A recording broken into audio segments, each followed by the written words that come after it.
안녕하세요. 건강한 교회 건강한 목사입니다. 우린 지난 시간에 교회가 이 땅에 존재하는 궁극적인 목적은 예배라고 말씀드렸어요.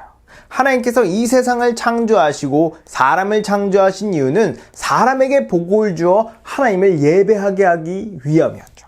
이처럼 모든 하나님의 백성들은 자신의 모든 삶이 하나님을 예배하는 데 초점이 맞춰져야 합니다.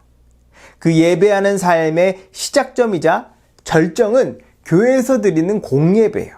이 공예배가 제대로 드려진다면 필연적으로 모든 성도들은 삶으로 예배하게 될 겁니다. 그럼 교회는 이렇게 중요한 예배를 더욱 충만하고 풍성하게 드리기 위해 뭘 해야 할까요? 건강한 교회론 세우기 5부 건강한 교회는 이 땅에서 무슨 일을 하는가? 2강 건강한 교회는 성도를 향해 양육한다 라는 주제로 강의하도록 하겠습니다. 예수님께서 이 땅에 오셔서 사역을 본격적으로 시작하실 때 가장 먼저 하신 일은 바로 제자를 세우는 것이었어요. 예수님은 거의 모든 시간을 제자들과 함께 보냈습니다. 함께 자고, 함께 먹고, 함께 전국을 돌아다녔죠. 예수님께서 전국을 돌아다니시면서 하신 일은 여러 가지가 있지만 가장 중요하고 가장 비중을 많이 차지했던 것은 복음을 선포하고 복음을 가르치는 것이었죠.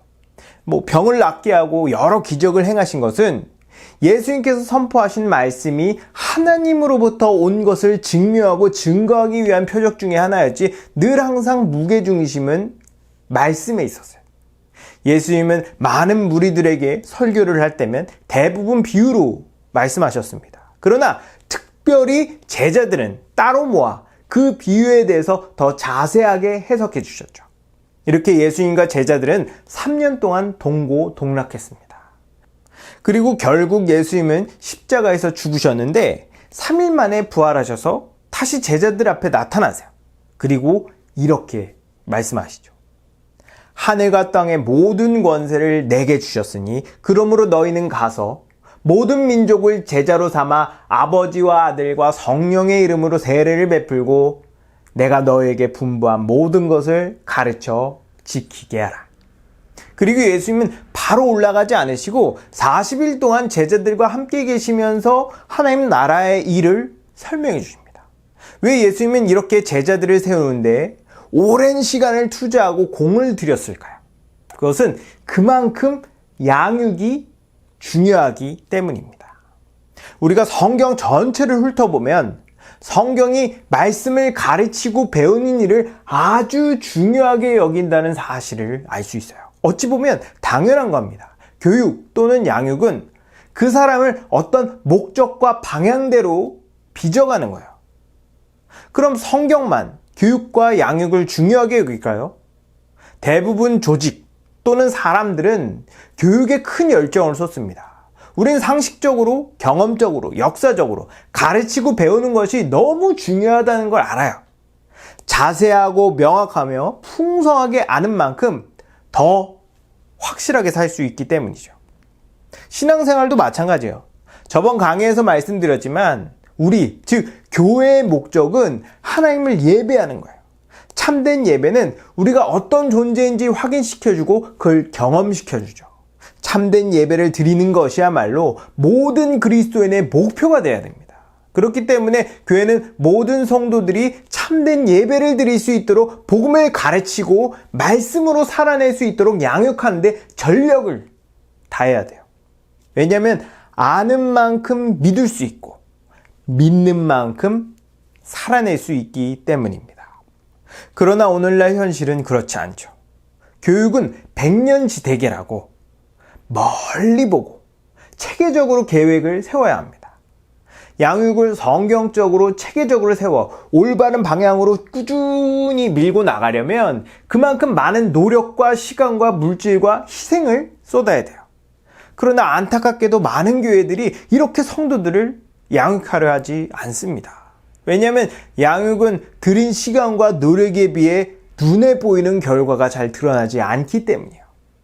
부흥회나 전도집회, 바자회 같은 행사는 시간과 노력을 들인 만큼 즉각적으로 결과가 눈에 보입니다. 근데 양육은 얘가 지금 제대로 듣고 있는 건지, 확실히 이해한 건지, 정말 그렇게 사는 건지 확인하기도 어렵고 시간이 오래 걸려요. 시간이 오래 걸리고 잘 티가 안 나는 건 그래도 괜찮습니다. 미비하지만 꾸준히 따라와 주면 희망이 있어요. 근데 성도들이 중간에 포기하거나 떠나는 경우도 많죠. 그만큼 양육은 어떤 면에서 소모적이고 비효율적입니다. 그러다 보니 많은 교회가 아주 기초적이고 기본적인 양육을 제외하고 하지 않아요. 양육 자체를 안 하는 교회도 정말 많습니다.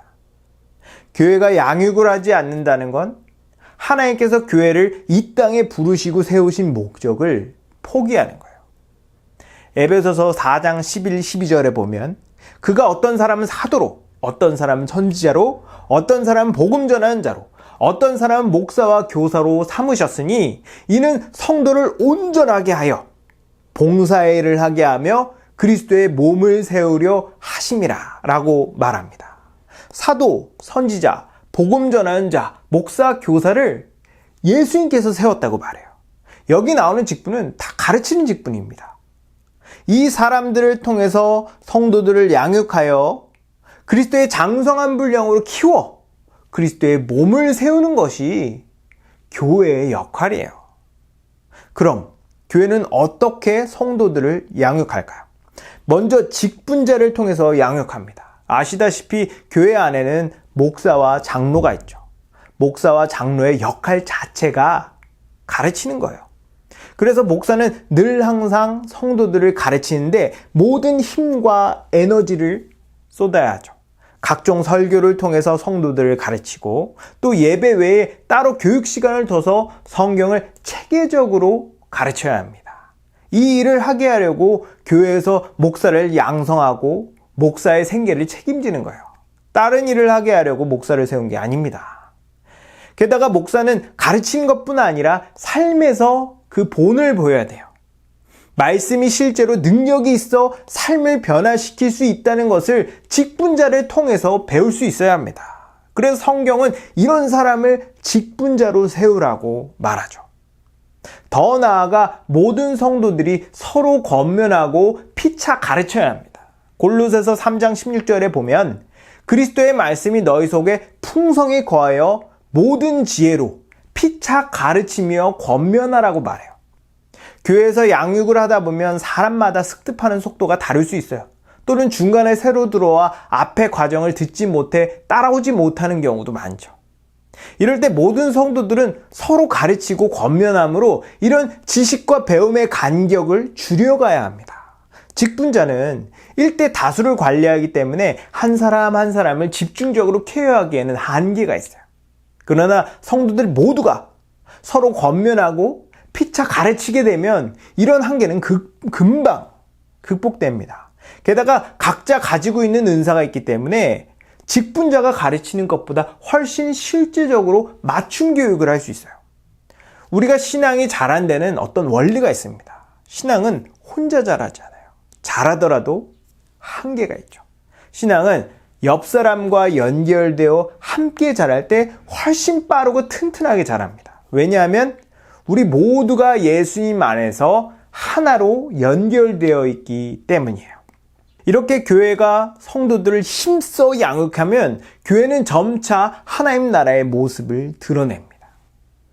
교회는 선하고 거룩하며 의로운 존재인데 이것이 시간이 지남에 따라 눈에 보이는 거죠. 목사 한 사람 또는 몇몇 리더들만 거룩하고 의롭게 사는 것이 아니라 교회 구성원 모두가 거룩하고 의롭게 살게 됩니다. 그러면서 교회 안에 거룩하고 의로운 문화가 형성되고 자리 잡게 되는 거죠. 세상에서 불가능하다고 생각했던 생활 형태들이 교회 안에 실제하는 겁니다. 하나님께서 우리에게 바라시는 것이 이런 모습이에요. 하나님은 이런 공동체 안에 있는 사람에게 아낌없이 하나님 나라의 복을 쏟아부어 주십니다. 그래서 우리가 더욱 기쁘고 감사하며 평안한 삶을 살도록 만드세요.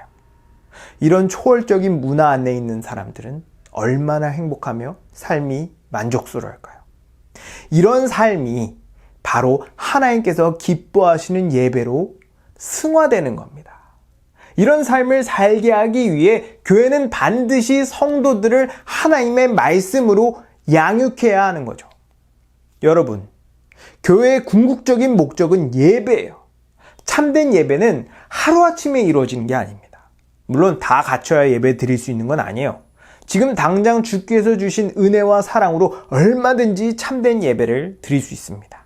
그러나 우리가 드린 예배는 계속 성장하고 발전해야 돼요. 왜냐하면 그래야 우리의 삶도 성장하고 발전하기 때문입니다. 예배가 성장하고 발전하기 위해서 교회는 성도들을 주의 교훈과 주의 훈계로 양육할 의무와 책임이 있어요. 교회가 양육하지 않는다면 우리에겐 미래가 없습니다. 여러분 모두가 교회 안에서 체계적이고 꾸준하게 양육을 받고 모두가 서로 가르침으로 더욱 참된 예배를 드리게 되는 여러분 되기를 주님의 이름으로 축복합니다.